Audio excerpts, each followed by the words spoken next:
ಬನ್ನಿ ಇವತ್ತು ನಾವು ಮೊಸರು ಸಾರು ಮಾಡ್ತಿದ್ವಿ. ಮೊಸರು ಸಾರಿಗೆ ಏನೆಲ್ಲ ಬೇಕು ಅಂತ ನೋಡ್ಕೊಳ್ಳೋಣ.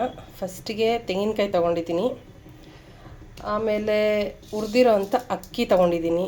ಸಣ್ಣ ಅಕ್ಕಿ ಆಗಿರ್ಬೋದು ಅಥವಾ ದಪ್ಪ ಅಕ್ಕಿ ಆಗಿರ್ಬೋದು, ಯಾವುದಾದ್ರೂ ಒಂದೂವರೆ ಅಷ್ಟು ಸ್ಪೂನ್ ಜೀರಿಗೆ ತೊಗೊಂಡಿದ್ದೀನಿ. ಆಮೇಲೆ ಅರಿಶಿನ ಅರ್ಧ ಸ್ಪೂನ್ ತೊಗೊಂಡಿದ್ದೀನಿ. ಇದು ನಾಲ್ಕನ್ನು ನಾವೇನು ಮಾಡಬೇಕು, ರುಬ್ಕೋಬೇಕು. ನೋಡಿ, ರುಬ್ಕೊಂಡಿದ್ದಾಯಿತು. ಕ್ಲೀನಾಗಿ ಸ್ವಲ್ಪ ಚೆನ್ನಾಗಿ ಪೇಸ್ಟ್ ಆಗಲಿ, ಈ ಹದಕ್ಕೆ ಬಂದವಾಗ ಸ್ಟಾರ್ಟ್ ಮಾಡ್ಕೊಳ್ಳೋಣ. ಒಗ್ಗರಣೆಗೆ ಏನೇನು ಬೇಕು ಅಂತ ನೋಡೋಣ. ಹಾಗೆ ಒಗ್ಗರಣೆಗೆ ಬೇಕಾದಂಥ ಎಲ್ಲ ಪದಾರ್ಥಗಳು: ಸಾಸಿವೆ, ಕೊತ್ತಂಬರಿ ಸೊಪ್ಪು, ಕರಿಬೇವು, ಈರುಳ್ಳಿ ಹಾಗೂ ಬೆಳ್ಳುಳ್ಳಿ ಹಾಗೂ ಸ್ವಲ್ಪ ಸಾಂಬಾರು ಪೌಡರ್. ಬನ್ನಿ ಮಾಡೋದು ಹೇಗೆ ಅಂತ ತೋರಿಸ್ತೀನಿ. ಮತ್ತು ಅರ್ಧ ಲೀಟ್ರು ಮೊಸರು ಬೇಕು ಇದಕ್ಕೆ.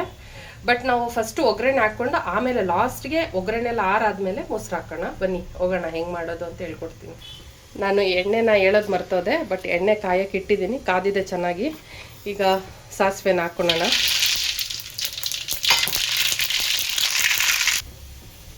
ಬನ್ನಿ, ಈಗ ಬೆಳ್ಳುಳ್ಳಿ ಸಾಸಿವೆ ಹಾಕಿದ್ದೀನಿ. ಈಗ ಬೆಳ್ಳುಳ್ಳಿ ಹಾಕೋಣ. ಮತ್ತು ನಾನು ನಿಮ್ಮ ಹತ್ರ ಇನ್ನೊಂದು ಇಂಗ್ರೀಡಿಯೆಂಟ್ನ ಮರ್ತುಬಿಟ್ಟಿದ್ದೀನಿ ಹೇಳೋದು. ಅದೇನೆಂದರೆ ಒಣಮೆಣಸಿನ್ಕಾಯಿ. ಈ ಬೆಳ್ಳುಳ್ಳಿನ ಹಾಕಿದವಾಗಲೇ ನಾವು ಒಣಮೆಣಸಿನ್ಕಾಯಿ ಕೂಡ ಹಾಕೋಣ. ಬನ್ನಿ, ಇದು ಸ್ವಲ್ಪ ಗೋಲ್ಡನ್ ಬ್ರೌನ್ ಆಗಲಿ, ಆಮೇಲೆ ಕರ್ಬೇವಿನ ಸೊಪ್ಪೆಲ್ಲ ಹಾಕೋಣ. ನೋಡಿ, ಗೋಲ್ಡನ್ ಬ್ರೌನ್ ಆಗಿದೆ. ಈ ಟೈಮಲ್ಲಿ ಕರ್ಬೇವಿನ ಸೊಪ್ಪು ಹಾಕೋಣ.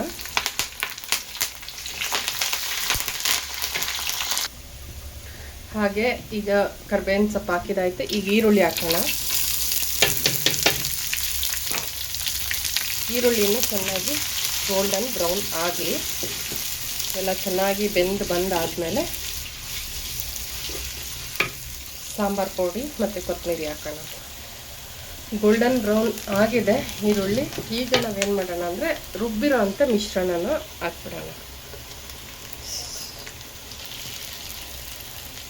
ಸ್ವಲ್ಪ ನೀರನ್ನು ಕೂಡ ಹಾಕ್ಕೋಬೋದು. ಆ ಮಿಕ್ಸಿ ಜಾರಲ್ಲಿರೋ ಅಂಥ ಎಲ್ಲ ಮಸಾಲೆನೂ ಇದಕ್ಕೆ ಹೋಗ್ಬೇಕಿಲ್ಲ ಅಂದರೆ ಮಿಕ್ಸಿಗೆ ಅಂಟ್ಕೊಂಡಿರುತ್ತೆ, ಜಾರಲ್ಲಿ ಅಂಟ್ಕೊಂಡಿರುತ್ತೆ. ಅದಕ್ಕೆ ಮತ್ತು ಅರಿಶಿನ ಹಾಕೋ ಅಂಥದ್ದು ಬೇಡ, ಯಾಕಂದರೆ ನಾವು ರುಬ್ಬೋದಕ್ಕೆ ಹಾಕಿದ್ದೀವಿ. ಈಗ ರುಬ್ಬಿರೋ ಅಂಥ ನೀರನ್ನು ಹಾಕ್ತಿದ್ದೀನಿ. ನೀರು ಹಾಕಿದ್ಮೇಲೆ ಸ್ವಲ್ಪ ಎಲ್ಲ ಚೆನ್ನಾಗಿ ತಿರುಗಿಸ್ಕೋಬೇಕು.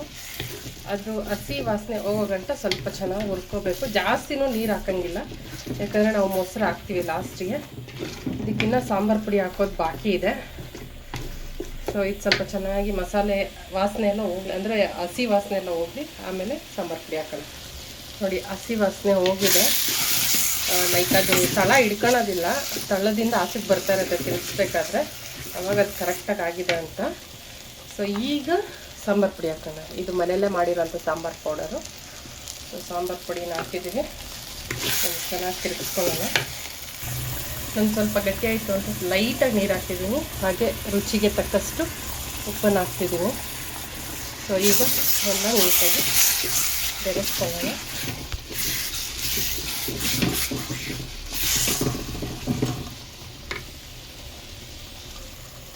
ಈಗ ಎಲ್ಲ ಎಣ್ಣೆ ಬಂದ್ಬಿಟ್ಟು ಬೇರ್ಪಡಿಸ್ತಾ ಇರುತ್ತೆ. ಮತ್ತು ನಾವು ಹಿಂಗೆ ತಿರುಗಿಸ್ದವಾಗ ನೋಡಿ ಅಂಟ್ಕೊಳ್ಳೋದೇ ಇಲ್ಲ ಅದು ಬಾಣಲಿಗೆ.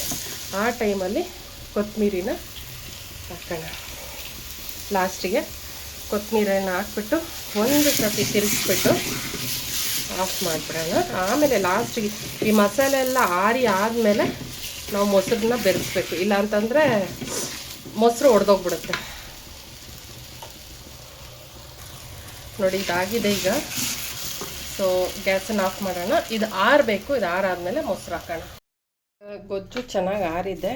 ಈ ಟೈಮಲ್ಲಿ ಏನು ಮಾಡೋಣ ಅಂದರೆ ಇದು ಫುಲ್ ತಣ್ಣಗಾಗಬೇಕು, ಆಮೇಲೆ ಮೊಸರನ್ನ ಹಾಕ್ಬೇಕು, ಇಲ್ಲ ಅಂತಂದರೆ ಚೆನ್ನಾಗಿರಲ್ಲ ಟೇಸ್ಟ್. ನೋಡಿ, ಈಗ ಮೊಸರನ್ನೆಲ್ಲ ಹಾಕಿ ಚೆನ್ನಾಗಿ 1/2 ಲೀಟ್ರ್ ಮೊಸರನ್ನು ಚೆನ್ನಾಗಿ ಕಲಿಸ್ಕೊಳ್ಳಿ. ನೋಡಿ, ಚೆನ್ನಾಗಿ ಕಲಸ್ಕೊಂಡಿದ್ದೀನಿ. ಈಗ ನೋಡಿ ಎಷ್ಟು ಚೆನ್ನಾಗಿ ಮಿಕ್ಸ್ ಆಗಿದೆ. ಈಗ ಮುದ್ದೆಗೆ, ಅನ್ನಕ್ಕೆ ಎಲ್ಲ ಸರ್ವ್ ಮಾಡ್ಕೊಂಡು ತಿನ್ಬೋದು. ನೋಡಿ, ಮುದ್ದೆ ಎಲ್ಲ ರೆಡಿ ಆಯಿತು. ಮುದ್ದೆ, ಅನ್ನ ಮತ್ತು ಹಪ್ಪಳ ಮತ್ತು ನಾವು ಮಾಡಿರೋಂಥ ಚಟ್ನಿ. ಒಳ್ಳೆ ಕಾಂಬಿನೇಷನ್ ಊಟ ಅಂತಲೇ ಹೇಳ್ಬೋದು ಇದು. ಟ್ರೈ ಮಾಡಿ ನೀವು ಮನೆಯಲ್ಲಿ ತಿನ್ನಿ.